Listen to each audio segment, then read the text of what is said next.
আমাদের এই বয়সে যতটুকু পেরেছি আমরা দিয়েছি। এখন পতাকা আমরা যুবকদের হাতে তুলে দিতে চাই। তারা এই পতাকা নিয়ে সামনে এগিয়ে যাবে ইনশাআল্লাহ। আজকের এই দিনে সরকারের কাছে আমার স্পষ্ট দাবি, শ্রমিকরাও এই সমাজের নাগরিক। ভোট শ্রমিকরাও আমাদেরকে দেয়, আপনাদেরকেও দিয়েছে। সুতরাং শ্রমিকদের সব বিষয় মালিকদের ঘাড়ের উপর ঠেলে দিবেন না। রাষ্ট্রকেও দায়িত্ব নিতে হবে। মালিকরা ইনসাফের ভিত্তিতে তাদের যা করণীয় তা করবে, বাকিটা রাষ্ট্রকে শেয়ার করতে হবে।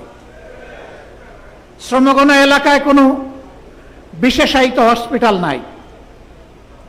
দুই একটা সাধারণ হাসপাতাল থাকলেও সেইগুলা চাহিদার তুলনায় কিছুই না।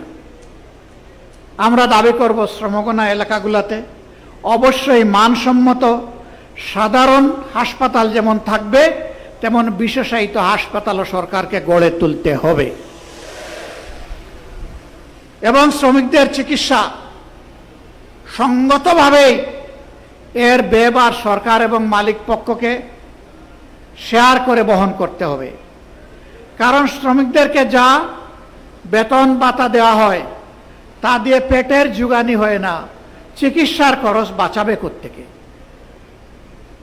পাশাপাশি শ্রমিকদের সন্তানদেরকে মানুষ করার, শিক্ষিত নাগরিক হিসেবে গড়ে তোলার দায়িত্ব পরিপূর্ণভাবে শুধু সরকারকেই নিতে হবে।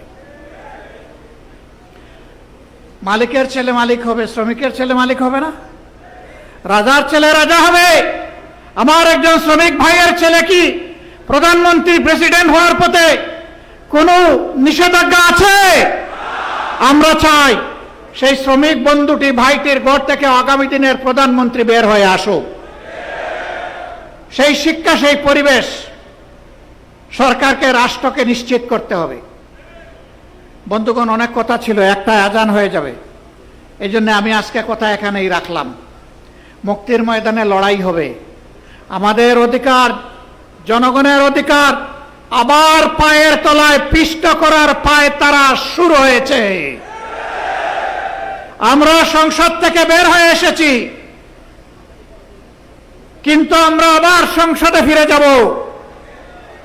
মাঝখানের জনগণকে সাথে নিয়ে জনগণের মুক্তির আন্দোলন আমরা গড়ে তুলব। এই আন্দোলনে জনগণের অধিকারের ব্যাপারে আমরা সরকার কিংবা যে কোনো কর্তৃপক্ষকে ইনশাআল্লাহ চুল পরিমাণ ছাড় দেব না। সেই আন্দোলনে অতীতের মতো গৌরবময় ভূমিকা পালন করার জন্য এগিয়ে আসার আহ্বান আপনাদের মাধ্যমে আমি গোটা শ্রমিক সমাজের কাছে রাখলাম। ইনশাআল্লাহ মুক্তির ময়দানে, আন্দোলনে, জনগণের মুক্তির লড়াইয়ে আবার দেখা হবে রাজপথে। আসসালামু আলাইকুম ওয়া রাহমাতুল্লাহ। বাংলাদেশ শ্রমিক কল্যাণ ফেডারেশন জিন্দাবাদ, বাংলাদেশ জামাতে ইসলামী জিন্দাবাদ। আসসালামু আলাইকুম ওয়া রাহমাতুল্লাহি ওয়া বারাকাতুহু।